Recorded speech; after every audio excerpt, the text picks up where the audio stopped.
Vers la fin du XIXe siècle, un grand nombre d'émigrants fuient les persécutions ottomanes du Proche-Orient pour se rendre en Amérique du Sud, où les possibilités sont plus alléchantes. Certains, souvent par pur hasard, débarquent en Haïti, ancienne colonie française et le pays le plus singulier des Amériques. Née d'une révolte d'esclaves, elle conquiert son indépendance de la France en 1804, devenant ainsi la première république noire du Nouveau Monde. En 1890, c'est à Port-au-Prince, capitale de cette nouvelle nation, que débarque le premier groupe de chrétiens orientaux en provenance du Liban. Ils s'installent tant bien que mal au bord de mer, centre commercial du pays. La population locale les appelle des Syriens.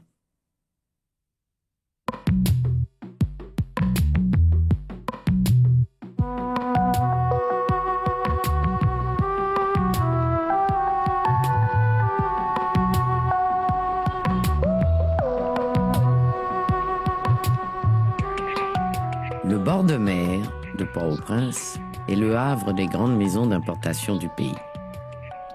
À l'époque coloniale, le marché aux esclaves était installé dans cette terre bouillonnante d'activité. C'est dans ce carré commercial que les Arabes fraîchement débarqués feront leurs premiers pas. Au fil des ans, le bord de mer connaît un important essor économique.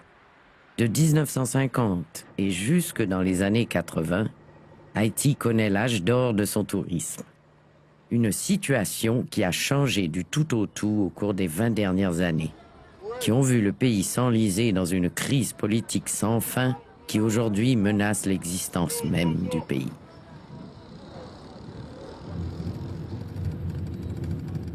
Ça devient de plus en plus difficile d'aller au bas de la ville. D'abord, il n'y a pas de parking. Deuxièmement, il y a une explosion démographique extraordinaire. C'est sale, c'est difficile, c'est vraiment... c'est dur.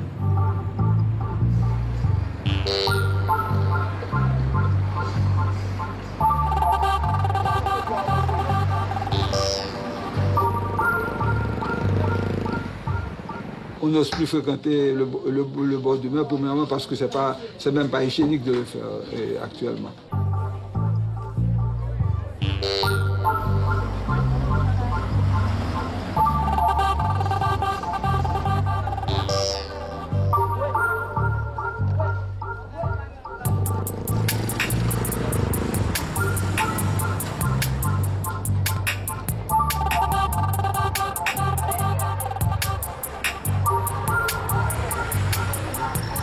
Moi-même personnellement, bord de mer ça, je ne vais pas reconnaître. Et je ne vais pas venir ici à seul, je dis franchement. Parce que même descendre matin, je descends dans le grand il va comme ça. Je ne vais pas reconnaître rien. Moi, je mal passé devant la belle créole. Là, nous stage là. Je ne vais pas reconnaître, il n'y a pas la belle créole encore. Le bord de mer était vraiment différent que ce qu'on voit là maintenant. C'était plus propre, il y avait plus d'ordre, il y avait moins de personnes dans les rues. Et le gouvernement faisait toujours des nettoyages. Et le soir, il y avait de la lumière, que maintenant rien n'existe de tout ça.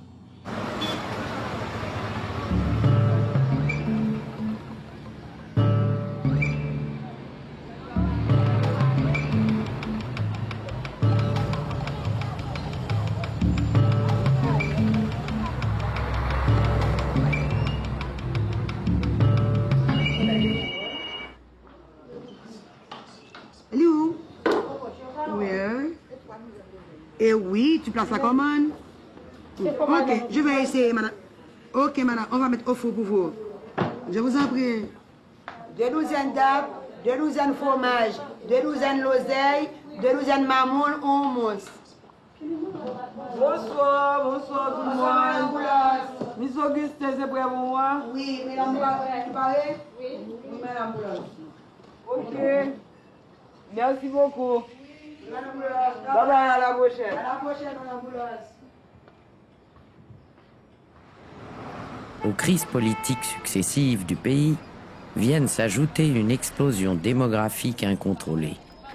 Et si dans les années 60, la capitale comptait quelques 450 000 habitants, Aujourd'hui, Port-au-Prince croule sous le poids de plus de 2,5 millions d'âmes, avec un taux de chômage qui atteint les 60%.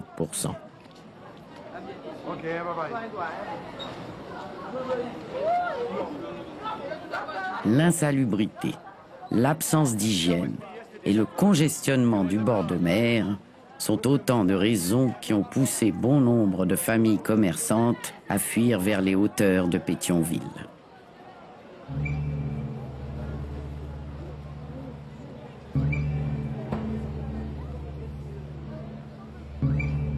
Par le passé, ces négociants habitaient de spacieux appartements à l'étage de leurs magasins. Aujourd'hui, ces demeures abritent des dépôts et ont perdu tout leur charme. Mais les vieilles habitudes ont la vie dure et les plus nostalgiques continuent de se rencontrer à l'occasion dans les vastes arrière-cours des magasins jadis somptueux du bord de mer. Les indépendances d'Amérique latine ne se ressemblent pas. La nôtre, et je dirais la plus belle, parce qu'elle a été vraiment arrachée aux Français, au prix de notre sang, au prix de l'intelligence de ces mulâtres qui se sont mis avec les Noirs et qui ont enfin compris qu'ils ne seraient jamais considérés comme des Blancs par leur père naturel qui était le Blanc et qui les avait eus de l'esclave. Et c'est tellement vrai, quand on parle de Haïti, on ne parle pas de république métissée, on dit la République noire. Et nous devons revendiquer parce que, à l'étranger, we are black. Quel que soit notre degré de mulâtrerie, de grimauderie ou n'importe, nous sommes des blacks. N'est-ce pas? Donc ça, c'est une affaire classée. Nous sommes une république noire. Je crois que ça relève un petit peu du même état d'esprit. Nos premières constitutions sont très claires. L'haïtien, par définition, est d'origine africaine. Tandis que des Français ou des Allemands ou des Italiens qui viendront en Haïti, comme ils iront partout à travers l'Amérique, et du Nord et du Sud pendant tout le 19e et le 20e siècle, ils ne pourront jamais devenir ce qu'on appelle un citoyen haïtien d'origine, du fait de leur origine, disons, caucasienne, du fait qu'ils sont blancs. Que tu ressentis ça? Super avec ton voyage. Non, mais bonjour. Bonjour. Pas bien? Le séjour a été fructueux. Combien de temps as-tu passé? Oh, un mois. Un mois, on a fait le Liban, la Syrie, que j'adore. Que j'adore. Plus spécifiquement parce que ça me rappelle le Port-au-Prince d'un temps. Il faut essayer de comprendre l'histoire de la nation haïtienne, moi je pense. Et il faut comprendre que c'est un pays qui a démarré difficilement.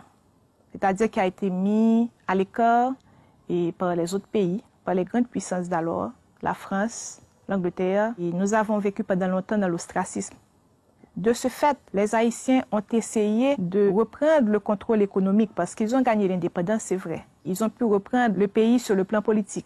Mais sur le plan économique, ils n'ont jamais pu avoir une indépendance réellement. Jusqu'en 1865, après la guerre de sécession, même les États-Unis, qui avaient aidé Toussaint Louverture, ne nous avaient pas reconnus. Donc nous avons été un mauvais exemple pour ces gens qui étaient tous des esclavagistes. Donc tous les pays nous ont ostracisés. Mais l'Allemagne a eu l'intelligence de venir commercer avec cette jeune nation, d'acheter nos denrées, d'acheter ce qui nous restait, d'acheter notre café, d'acheter notre sucre, et de nous envoyer des fils célibataires. Et ces célibataires se sont unis à la très haute bourgeoisie haïtienne, issus, n'est-ce pas, des affranchis pour la plupart, et ils ont fondé toutes ces familles, les Hirsch, les Hemke, les Frisch, etc., etc. Arrivé en Syrie, je trouve que c'est pas étonnant du tout que les gens se sont si bien adaptés en Haïti, parce que, à mon grand étonnement, quand je suis arrivé, j'ai vu les mêmes choses qu'ici. À la seule différence que c'était des Arabes, il y a des gens sur le trottoir en train de vendre des pois, du riz, des chaussettes, des sous-vêtements, un marché exactement comme on en trouve à Port-au-Prince. Quand je joue un bagage d'assemblée commerce, par exemple, qui ont commerce en Haïti, tout magasin par exemple à côté, ils vendent les mêmes bagages, là où besoin de bagages, ils aller la même rue, ils joindre n'importe tout bagages ils besoin. Et puis ici en Syrie même bagages. Par exemple, si vous besoin d'acheter toile, ou qu'à descendre la route, vous besoin tout magasin étoile, c'est même côté. Vous entrez une à l'autre. Côté vous besoin bagages là, vous acheter là puis vous sortir. En Haïti même bagages. Si vous descend la ville par exemple, vous besoin tout magasin ils vendent étoile même côté. Ou entrer là, là-dedans, ou acheter ou sortir. So, parce que le commerce, parce que gagne bagaille même gens.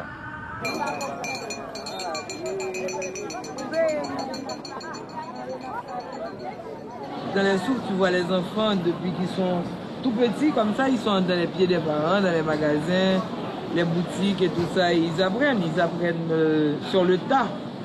Pour ainsi dire, même nous autres, nous avons vécu ici, mais le samedi et pendant les vacances, il fallait absolument aller travailler pour apprendre la valeur de l'argent. Il n'y a pas un enfant arabe qui reste chez eux le samedi. Ça n'existe pas. Au Liban aussi, au souk de Tripoli, bon, c'est un peu étroit et tout ça, mais c'est le même principe que j'ai connu quand j'étais petite, où les gens ont leur commerce en bas, ils travaillent à l'étage. Quand j'étais au Liban et que j'ai parlé à M. Katlab, qui est un historien, j'ai compris pourquoi ces départs, c'était vraiment fait dans des circonstances horribles. Les gens donnaient les papiers de leur terre, tout ce qu'ils avaient, rien que pour trouver une place sur un bateau.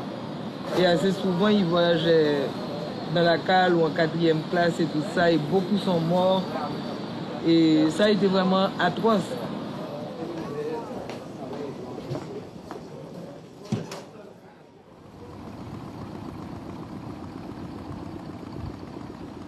À partir de 1860 et qu'il y a eu des grandes émigrations vers l'Amérique.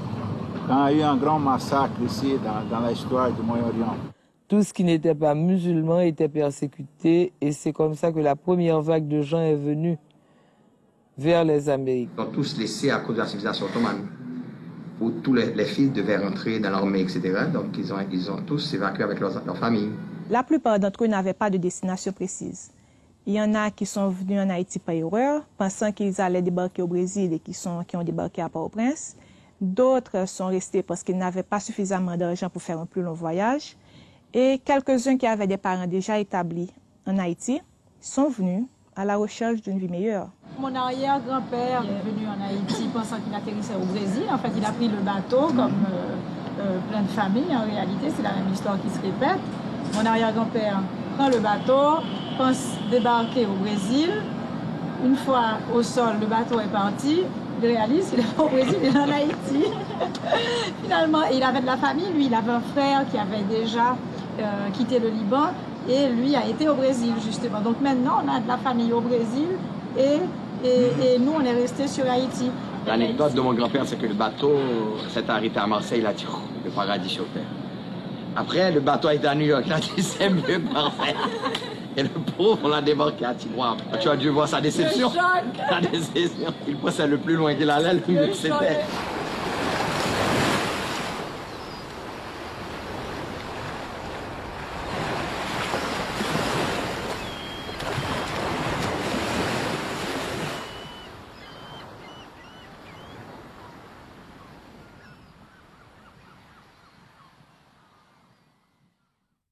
Faire du commerce ne s'improvise pas, je crois. Il faut des clients, il faut l'accès à des capitaux, il faut un réseau de relations dans les pays étrangers. Et vous comprenez bien que toute cette masse d'anciens esclaves arrivés à la liberté en 1804 ne disposait pas de ces différents éléments. Donc, pour commercer avec l'étranger, il a bien fallu passer, il fallait bien que le pays vive, donc qu'il produise et qu'il exporte. Donc on a dû passer par des intermédiaires étrangers qui se sont au fur et à mesure installés dans le pays et qui sont venus, je dirais, a priori pour faire du commerce. On a accepté donc que les étrangers reviennent et les étrangers sont revenus très vite. Depuis 1804, il y a des Américains, il y a des Anglais, on fait le commerce avec eux, mais en leur gardant un statut tout à fait particulier. Et notamment donc le refus de l'accès à la nationalité haïtienne. Au fil du temps, on a créé en fait une citoyenneté à double vitesse, les Haïtiens d'origine et les Haïtiens tout court. L'Haïtien d'origine étant par définition africain.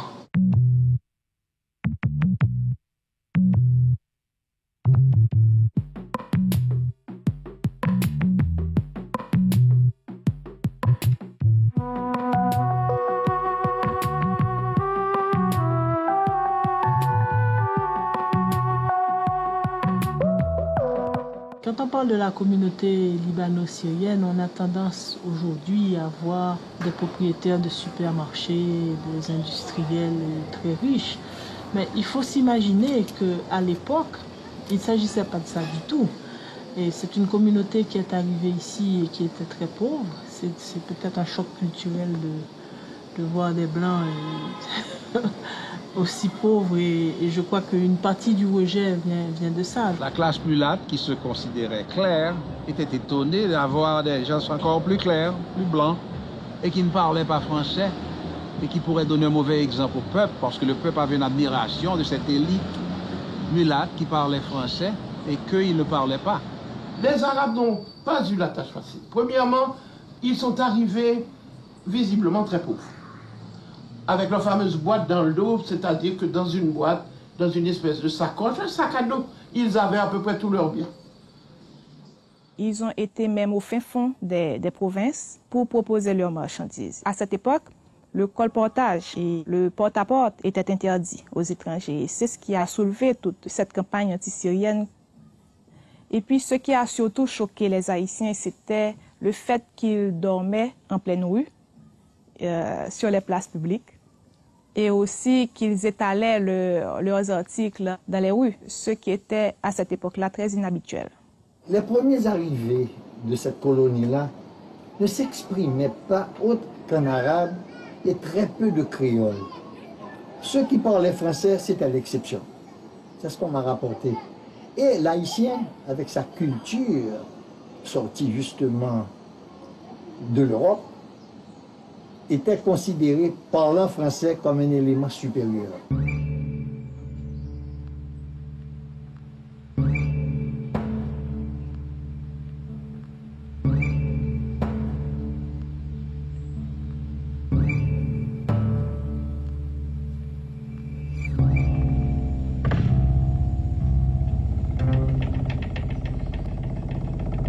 Ma mère était une francophone vraiment extrême.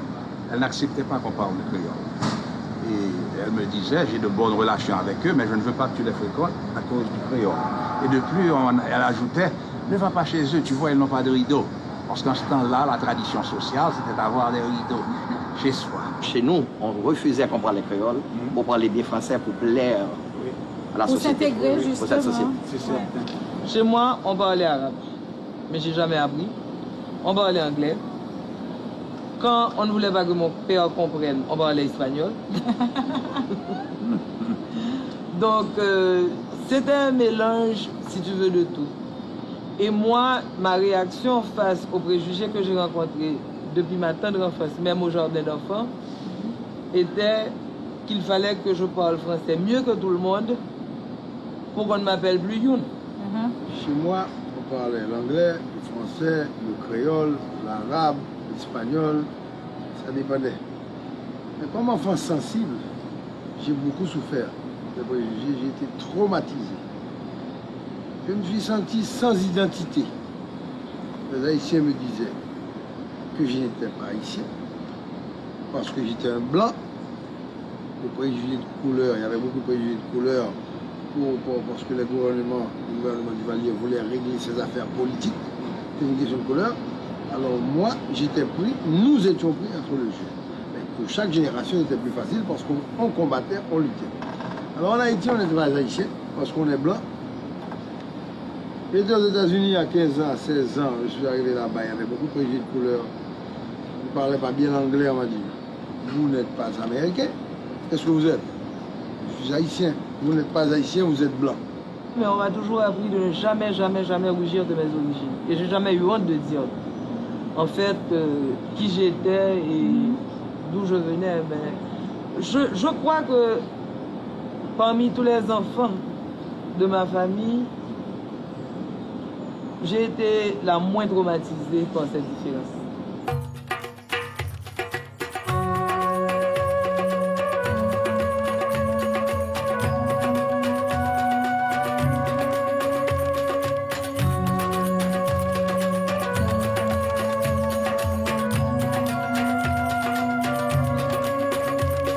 À l'école, on nous faisait la vie misérable.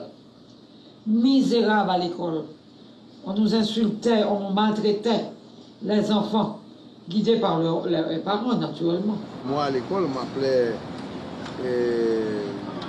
fils d'arabe, fils de chien, fils de contrebandier. Qu'est-ce que vous faites venir faire à l'école? Vous allez vendre des tissus. Alors les préjugés ont vraiment continué. Ça m'a beaucoup traumatisé et blessé. Et c'est pourquoi moi, je suis contre toute forme de racisme. Et le problème des Arabes aussi, quand ils ont commencé, on les appelait Arabes boîte sous dos, Arabes manger couleuvre. Et aujourd'hui, un plat de couleuvre, c'est un plat gourmet actuellement aux États-Unis qui coûte très cher. Ils étaient un peu repoussés des familles haïtiennes et c'est monde qui grand pile fierté. Ils dit mon cher, si vous même ou pas voulez nous, c'est pas nous pour le vouler. Leur méthode de travail et leurs différences culturelles servent à alimenter une campagne de dénigrement. Et le gouvernement d'alors promulgue des lois leur interdisant le commerce de détail. Et ils sont expulsés en masse sous le régime de Nord-Alexis. La campagne anti-syrienne a commencé effectivement depuis le gouvernement de Nord-Alexis en 1903, mais elle a pris beaucoup plus d'ampleur avec le gouvernement de Lecomte à partir de 1911. Lecomte a étudié en Allemagne, il a pu accéder au pouvoir avec l'aide des Allemands. À ce moment-là, c'était comme une promesse qu'il avait faite aux Allemands de les libérer des Arabes, des commerçants arabes. Lecomte a pris d'abord un arrêté pour faire un recensement de la population arabe en Haïti et à travers tout le pays, à Port-au-Prince et aussi bien dans les villes de province. Et c'était certainement pour connaître le nombre des Arabes qui étaient là et pouvoir les expulser ensuite. C'était l'idée des Allemands qui savaient qu'ils ne pouvaient pas tenir le coup avec les Arabes qui étaient vraiment des gens très forts en commerce. On leur reprochait peut-être justement de travailler, de devenir plus riche que nous très rapidement. Les mauvaises langues rapportent que l'explosion du palais en 1912 était un acte de sabotage de ces Arabes. Vu leur contentement après cette explosion, et c'était plus ou moins normal, vu qu'ils se sentaient libérés de quelqu'un qu'ils considéraient comme persécuteur. Donc ils ont manifesté leur joie, et de ce fait, ils ont été accusés d'un acte vindicatif. Ces accusations méchantes et mensongères n'étaient autres que la propagande des grands négociants qui se sentaient menacés par la présence de ces as du commerce. En 1914, je prends tout le voyage aller. Je voyais aller avec sans souliers, sans robe, en pyjama, comme ils étaient. On les a rudoyés, on les a mis dans les bateaux et on les a envoyés. Entre 1915 et 1934, les Arabes connaîtront un répit avec l'occupation américaine. Les Arabes représentaient un bon allié pour les Américains. Les Arabes importaient surtout des États-Unis, tandis que les autres commerçants étrangers, allemands, français et autres, ils commandaient de l'Europe. Il y aura encore des tentatives pour briser l'élan de cette communauté sous la présidence de Stegno-Vincent durant les années 30. Comme dernier soubresaut, nous avons eu la loi de Vincent, dite la loi de détail, datée de 1935, qui va interdire le commerce de détail aux étrangers, mais pas seulement aux étrangers naturalisés haïtiens. Ce qui veut dire que même quand un étranger arrivait en Haïti, même lorsqu'il se naturalisait haïtien, il n'avait pas le droit de pratiquer le commerce de détail. Il y en a qui ont regardé le Liban, regardé la Syrie et tout ça. Mais pour moi, je crois que la plupart sont restés et qu'ils ont trouvé le moyen de contourner la loi. Comme nous avions les marchandises et que nous devions manger, on ouvrait le magasin à 4 heures, on vendait jusqu'à 6 heures et on fermait. On ne pouvait pas vendre plus. C'est pour pouvoir aller au marché seulement et nourrir nos enfants. Les prix ont grimpé, la grogne populaire se levait, la loi a été mise en veilleuse. Cette minorité a enfin gain de cause en dépit des persécutions dont elle a été l'objet. L'élite ne pouvait pas nous voir parce que les habitants, les paysans haïtiens nous préféraient à eux. Quand ils ont pris le commerce en détail, ils pensaient que ce serait facile. Ils mettaient des gants pour compter l'argent. Imaginez-vous, mettre des gants pour compter l'argent. Et les paysans étaient contre eux, 100%. Je peux vous dire, quand j'ai commencé à travailler moi-même, c'était dans les années 42, 45, j'étais jeune, mon père m'a mis très jeune au commerce. Le paysan arrivait à Port-au-Prince, enfin, et sans souliers, et si la police se rencontrait dans la rue, il l'arrêtait. Et ils avaient même peur de rentrer dans les magasins. Donc le Syrien, lui, il a pour employer un mot créole, il caressait le paysan haïtien pour le faire acheter. Ce que, enfin, les autres commerçants, ou français ou allemands, ne faisaient nullement. Ouais, parce que il y avait quand même ce préjugé du français et de l'allemand, enfin, comme étant supérieur à l'haïtien. Chose qui n'existait pas dans la mentalité syrienne. Par exemple, quand ils venaient acheter chez nous, nous leur offrons du café, des biscuits, de l'eau. On s'occupait d'eux. On s'occupait très bien d'eux. Par exemple, avant de commencer à acheter, ils comptaient leur argent, ils préparaient l'argent et on leur offrait tout ça. On les traitait d'égal à égal, ce qu'ils ne trouvaient pas dans beaucoup de magasins. Mais chez l'Arabe, ils étaient sûrs d'être traités d'égal à égal.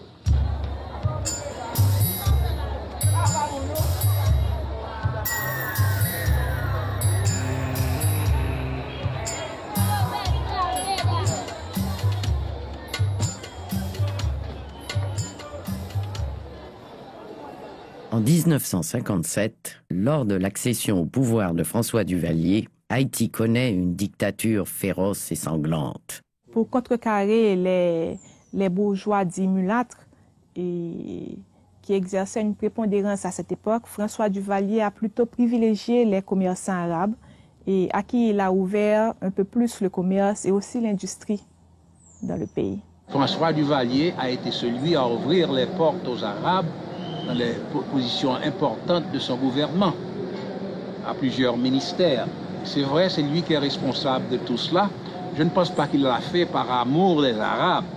Je pense qu'il l'a fait pour avoir une sorte d'alliance avec les Arabes contre l'élite mulâtre qui n'acceptait pas les Arabes à bras ouverts. Malgré 4 générations dans le pays, la perception de l'arabe charrie encore une connotation négative, sciemment entretenue par les politiques. Bon, le terme boîte lando, il est repris sporadiquement comme ça. Bon, je crois que dans le monde de la politique, on a souvent l'invective ou l'insulte à la bouche contre tout ce qui peut représenter un danger. Je dirais, quand je parle de danger, je parle de danger pour le politique de perdre son pouvoir politique.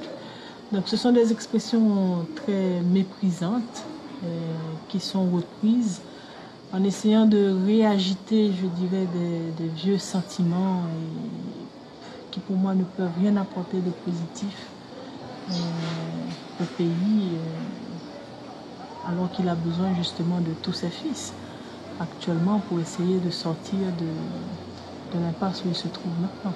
Je ne comprends pas que les gens reviennent avec ces concepts éculés de arabe boîte d'or ou bien de un tel c'est mulâtre ou bien un tel. Nous sommes tous des noirs. Nous sommes tous des noirs, plus ou moins clairs, mais nous sommes tous des noirs. De même que nous sommes tous des haïtiens. Ne croyez pas que tout a changé.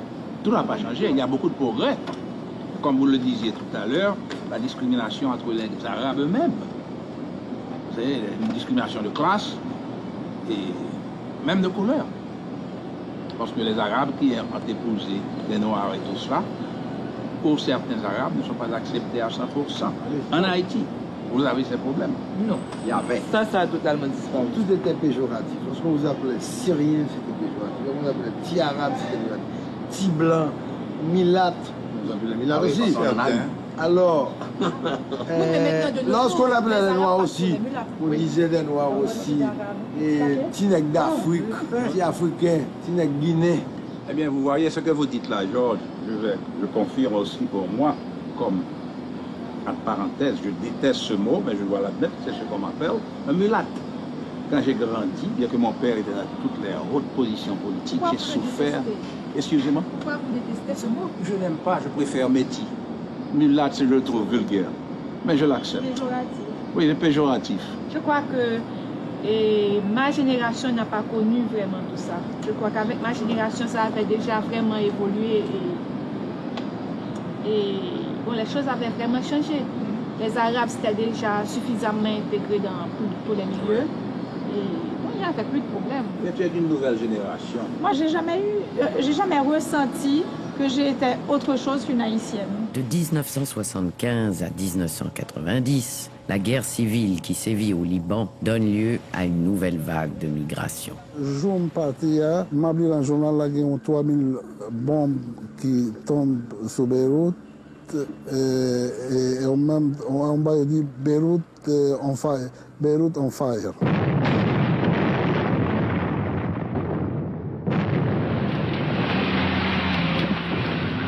Ça a été finalement une des nouvelles vagues d'émigration de Libanais.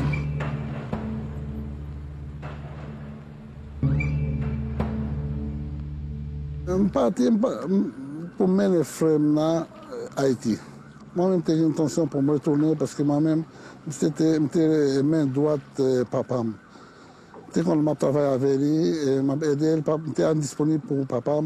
Malgré que je suis arrivé à Haïti, et le papa me dit non, papa, tout autant la guerre n'est pas finie, c'est arrêter l'autre bord. Je suis arrivé, arrêté Haïti toujours. Là-bas, elle a fini, En quête d'une vie meilleure, un grand nombre de Libanais cherchent refuge auprès de parents installés en Haïti. Est-ce que vous avez jamais pensé à retourner en Haïti pendant toute cette période que vous viviez dans cette galère? Je suis retournée en Haïti. Je suis retournée pour voir ma mère, pour y passer des vacances. Et je dois dire que malheureusement, très souvent, quand j'y allais, c'était des périodes de crise, ou de tension, ou de troubles. Et je me retrouvais en train de me dire, mais finalement, le Liban, c'est peut-être pas plus mal. Et même avec la guerre, même avec des bombardements, on y vit mieux. Parce que la misère qu'il y a en Haïti, le fait que le gouvernement manque tellement de moyens faisait que, même sous les bombes, même avec les difficultés du quotidien, nous arrivions à vivre mieux. On se plaignait du manque d'électricité, du manque d'eau, mais vous étiez sans guerre avec des problèmes d'électricité, des problèmes d'eau, des problèmes de téléphone, de communication avec le monde extérieur. Nous arrivions à les résoudre au fur et à mesure avec les moyens qu'on avait, mais on arrivait à les résoudre. Tandis qu'en Haïti, on avait l'impression que ça s'enfonçait de plus en plus et que c'était sans solution.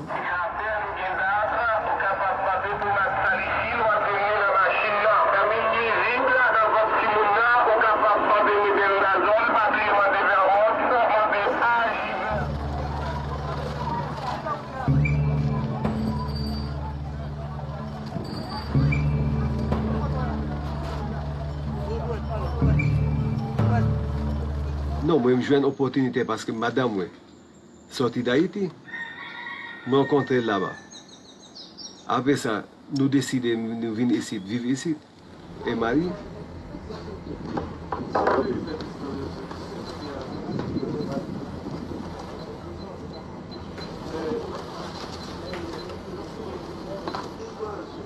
Venir pour ici, je vais venir travailler ici. Si j'ai une autre opportunité parce que tu as gagné la guerre au Liban.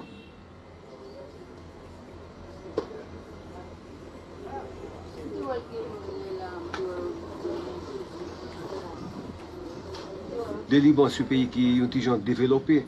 Là, c'est un pays qui est presque vierge. Et pour que ça me batte, il y a une pile de différence. Mais même avec ça, m'adopter rapidement.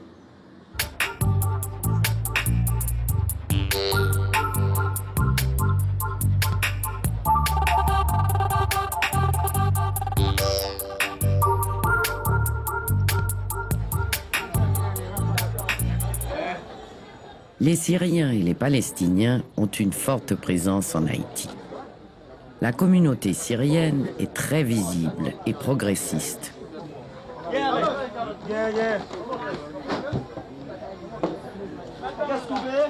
Aujourd'hui, plus d'un siècle plus tard, on ne parle plus d'une colonie arabe, mais plutôt d'Haïtiens de souche arabe.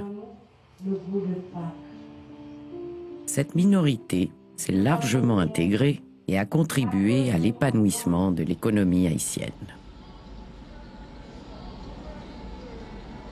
Grand créateur d'emplois, l'apport de ces Haïtiens à l'économie du pays ne peut être négligé.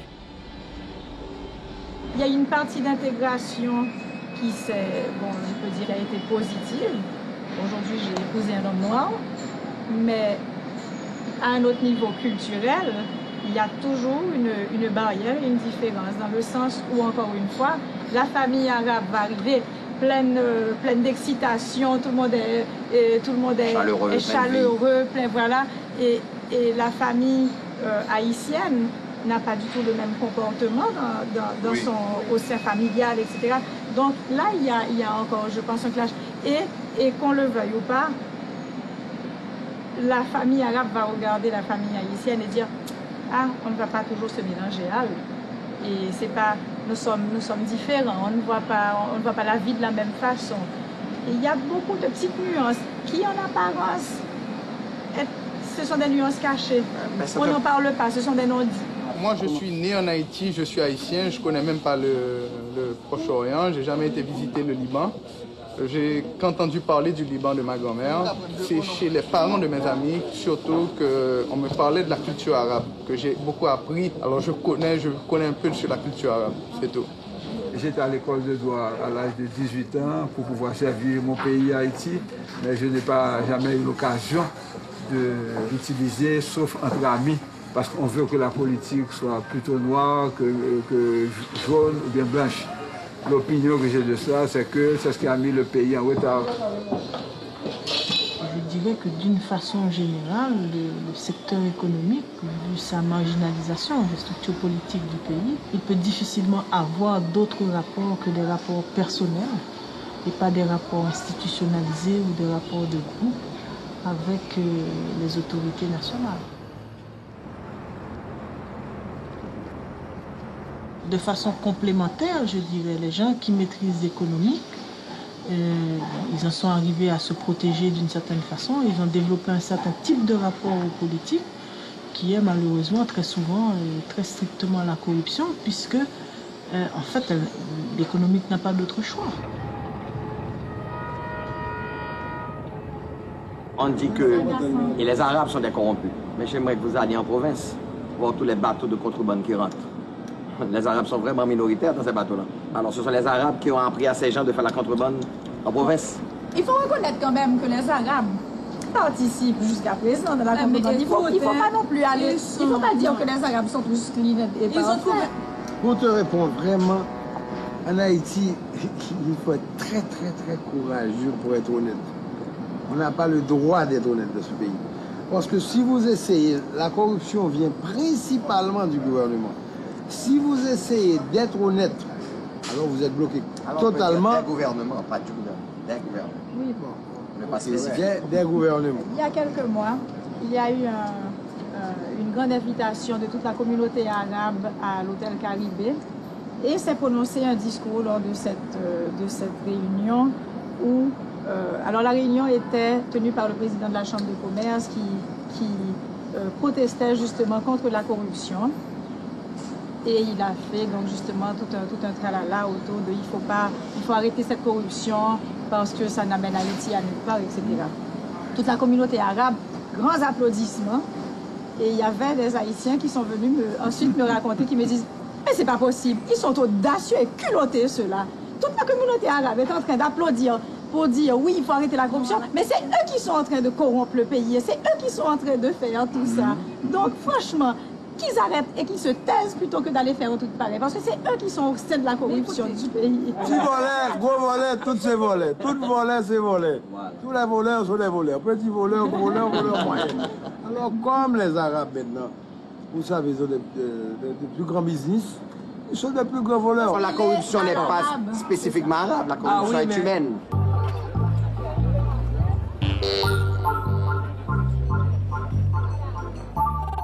Dans un pays où les forces de l'ordre sont menacées par des bandes armées, les commerçants représentent des proies faciles et sont souvent victimes de la violence qui augmente au fil des jours. Ceux qui sont besoin. Tous ceux qui sont dans. Ils sont dans. On va ouvrir vous. Ok.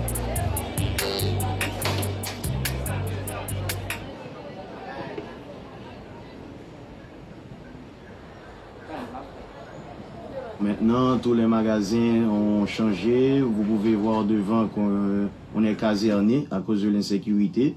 Et les camions, c'est très difficile pour les camions de venir se garer là pour faire des livraisons de marchandises. Enfin, c'est très difficile.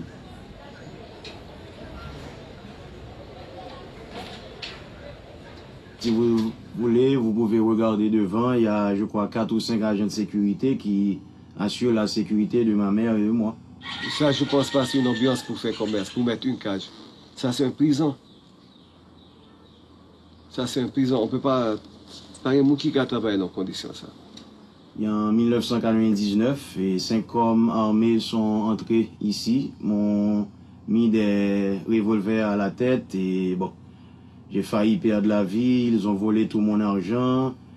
Et il y a peut-être 8 mois de ça, ils ont kidnappé ma mère plus bas là. Et il y a à peine 3 blocs plus bas. Et il y a 2 mois, ils m'ont attaqué encore. Première agression, c'est 3 personnes armées, ils ont entré sous moi. Ils mettaient les mains en l'air. Après ça, ils mettaient nous coucher à terre. Ils ont volé tout ça, ils pour voler.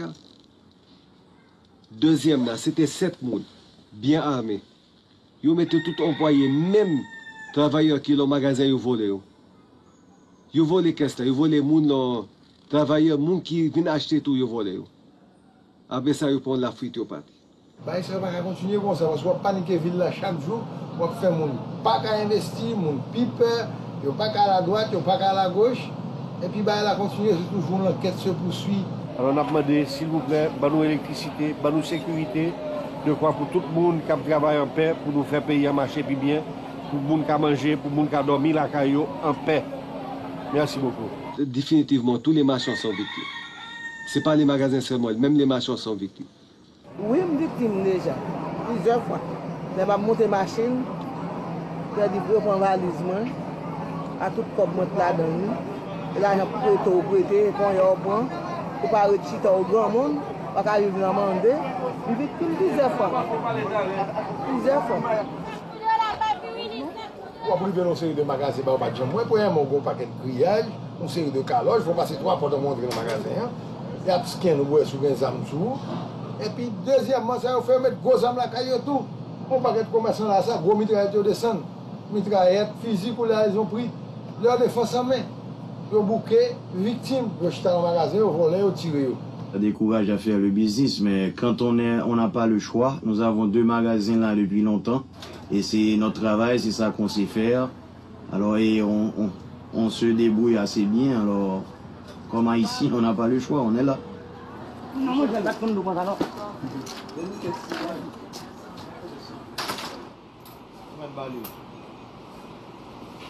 Non, quitter Bord-de-Mer à cause de l'insécurité, à cause des problèmes qu'il y avait, à cause des attaques que j'ai eues personnellement. Là, tout le monde a cherché comment sauter Pétionville. Mais son erreur de la part de l'élite de ce pays. Mais soit fuir de responsabilité ou pas confronter comme l'élite de ce pays, pour malheureux, il fait même la montée d'ailleurs. Et puis, on va juste sur mon micro pour un bidon vidéo qui a gonflé. Au lieu de nous décentraliser, là, on a centralisé, et puis chaque fois, nous avons adressé tête nous pour le centre commercial de ce pays, un pays de 8 millions d'habitants, c'est où? C'est à Pétionville. Tout le monde me dit de monter à Pétionville parce qu'il n'y a pas ce trafic qu'on connaît à Port-au-Prince. Mais je préfère rester ici parce que malgré tout, les ventes sont à Port-au-Prince. Pour des raisons économiques, le centre-ville est jusqu'à présent un des points les plus importants pour les commerçants. C'est là où on a le plus de ventes. Et les provinces s'approvisionnent du centre-ville. Parce que tu as toutes les stations de bus qui sont près du centre-ville, donc ils descendent du bus, viennent acheter, remontent leur bus et retournent en province. Donc on n'a aucun intérêt. On peut ouvrir un deuxième magasin à Delma ou un troisième à Pétionville. Mais je pense que le commerce, le vrai commerce se fait toujours au centre-ville et on n'a pas intérêt à ignorer ça. Et il y a les sentiments aussi. Quand on te parlait du centre-ville auparavant, le bord de mer, c'était un paradis. Sous marché là, on a remarqué que chaque monde qui commerce là, il va payer taxes, il va payer rien, son bonne boîte qui devant, on pas capable de juger mon ça parce que c'est la vie à chercher tout. Mais si vous faites un marché qui ne coûte presque rien pour faire un marché, sous fond marché, on sait des petits marchés de 10 000 mètres carrés, ça te coûtera, regardez bon, 100 000 pieds carrés, on va faire de 10 $. À $1 million, on va faire 10 000 mètres carrés de marché, on va chaque mon petit morceau, il y a payé un petit cop la banque en direct, contre 30 $ par mois.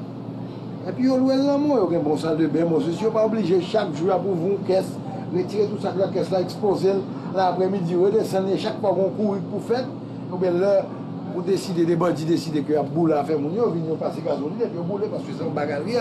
Et c'est là qu'il faut comprendre que c'est devant que mon yo fait tout besoin, les élites de ce pays, les gens qui étudient, qui ont l'argent, il faut prendre responsabilité pour faire, pour mettre l'ordre dans le pays, pour faire bailler au marché. Pour pas qu'à tout le monde a péri, alors on avoir une mer de pauvreté tout à côté. Alors même si on tire l'argent, et puis on va y par les pauvres. Je voudrais avoir votre opinion. Est-ce que les descendants d'Arabes qui sont dans le pays aujourd'hui, est-ce qu'ils ont un rôle à jouer dans l'avenir du pays? Est-ce qu'ils ne devraient pas être conscients que maintenant, étant devenus une classe possédante, je pourrais dire, est-ce qu'ils n'ont pas quelque chose à faire? Est-ce qu'ils ne devraient pas prendre conscience qu'ils ont quelque chose à faire et qu'ils devraient peut-être s'impliquer un peu plus? Parce que le descendant de l'arabe est haïtien. Moi, pourquoi je touche l'arabe? C'est notre devoir civil. Les Arabes, actuellement, jouent un rôle actif dans la politique haïtienne. André Aped, d'ascendance libanaise, est parmi les premiers à dénoncer la dérive dictatoriale du régime de Jean-Bertrand Aristide. Donc il y a toute une mentalité à changer, parce que pourquoi pas ne pas avoir un président arabe, haïtiano-arabe? Pourquoi pas? On l'a eu à la Jamaïque, avec Siaga, on l'a eu à Saint-Domingue. Dans un passé récent, il y a eu des Arabes d'être de côté de la barrière. D'un côté, par exemple, sous Aristide, vous aviez M. Ismeri, qui a participé activement à la politique de ce pays. Maintenant, après Aristide, vous avez M. Aped, qui est aussi très actif dans la politique haïtienne.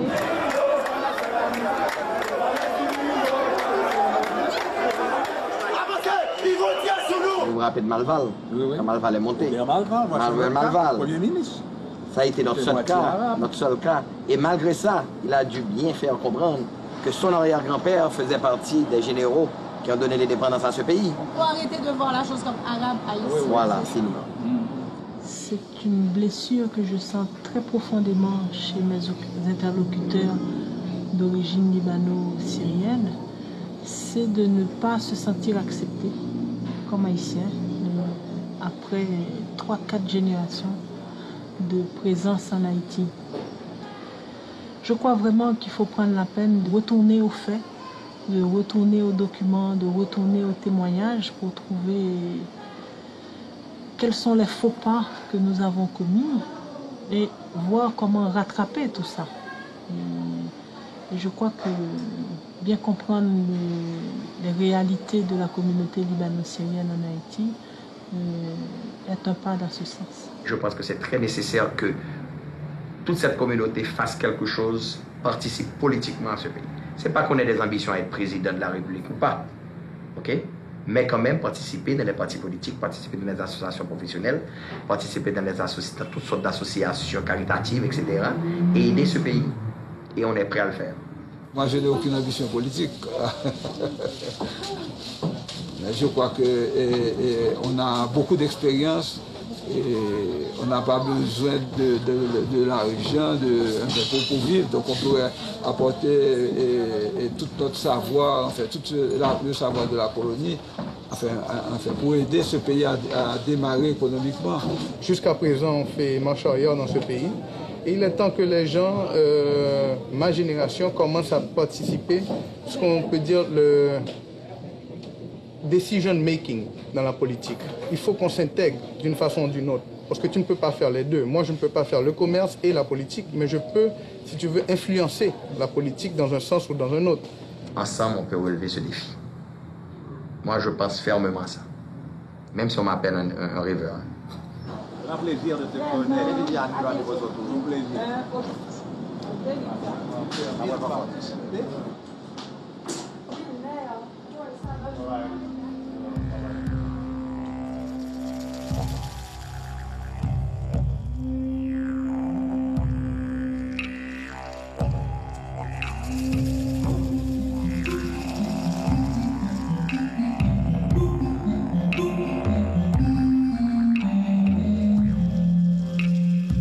Vraiment, ce genre de déjeuner qu'on fait au bas de la ville, c'est s'accrocher aux derniers cheveux d'une tradition qui n'existe plus et d'un pays qui n'existe plus finalement.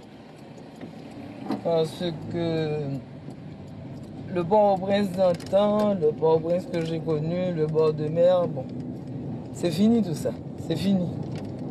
Pour le pays, pour la patrie, marchons unis, marchons unis, dans nos rangs, point de trêve, du sol, soyons seuls maîtres, vivons unis, vivons unis, vivons unis en Haïti. Marchons unis, soyons unis, vivons en harmonie.